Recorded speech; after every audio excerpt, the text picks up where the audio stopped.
د افغانستان سره په پوله د پاکستان پخوانی قبایلی سیمې چې د وایلډ ویسټ په نوم یادېږي په تیرو وختونو کې د منفي دلایلو په سر کې وي. مثبت خبرونه هغه وخت را څرګند شول کله چې دغه علاقې په خیبر پښتونخوا کې شامل شوې. د ازادۍ نه پس تر اوسه پورې قبایلی اضلاع ته وخت په وخت مختلف نمونه ورکړل کېدل، خو اوس هم دغه سیمې خطرناک مجرمانو ته محفوظه پناه ورکولو حیثیت لري. د دې نه علاوه د 9/11 نه پس پاکستان د سکیورټۍ ډیرو سختو ستونزو سره مخ شو. د انضمام په وخت د قبایلی سیمو 80% آبادی د غربت ژوند کولو او هر 4,200 کسانو لپاره د صحت په مد کې صرف یو مرکز وو او د 2,800 کسانو لپاره یو ډاکټر. ولی په دغه سیمو کې ټول 10 میټرنیټي هسپتال، 80 BHUs، 100 سیول ډسپنسریانې، د 9 کلو صحت مرکزونه او 4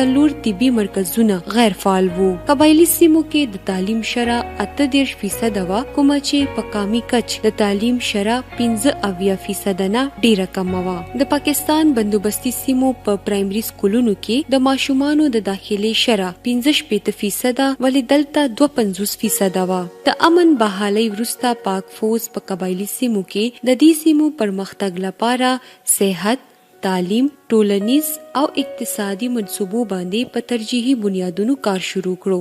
پاک فوز 15 کیډټ کالجونو سره 619 تعلیمي ودانۍ کامیابی سره جوړې کړې، ولی 291 تعلیمي ادارو باندې کار روان دی. د صحت په مد کې فوز لخوا 140 مرکزونه مکمل کړي شوي، ولی 80 ودانو باندې کار روان دی. د ټولنیز او اقتصادي ترقۍ په مد کې څه منصوبې چې پکې اګری پارک وانا، ګوملزام او کورمتنګي ډیم، د 153 جماعتونو آرایش، 90 مارکیټونو تعمیر، 63 د ماشومانو پارک او 15 د لوبو میدانونه شامل دي. د مواصلاتي انفراستراکچر ترقی د 980 کیلومتره سړکونو جوړښت شامل دی، ولې دې نه علاوه په 380 کیلومتره نور سړکونو باندې کار روان دی. بیکوره شوي 95% قبایلی ولس خپلو سیمو ته په باعزته طریقې سره بیرته استولو نه علاوه هغوی کې د معاوضو او مالی مرستو په مد کې 80 ارب روپۍ هم تقسیم کړي شوي دي. د پاک فوز لخوا په شریکه توګه زم اضلاع کې د پرمختګ منصوبو نگرانی او دې باندې عمل درآمد لپاره یو محفوظه ماحول ورکړی شوی دی. په دې سیمو کې د پرمختګ 2 منصوبې د 26 بلین روپو په لګښت سره ترسره شوي دي، ولې د 28 بلین روپو 22 منصوبو باندې کار روان دی.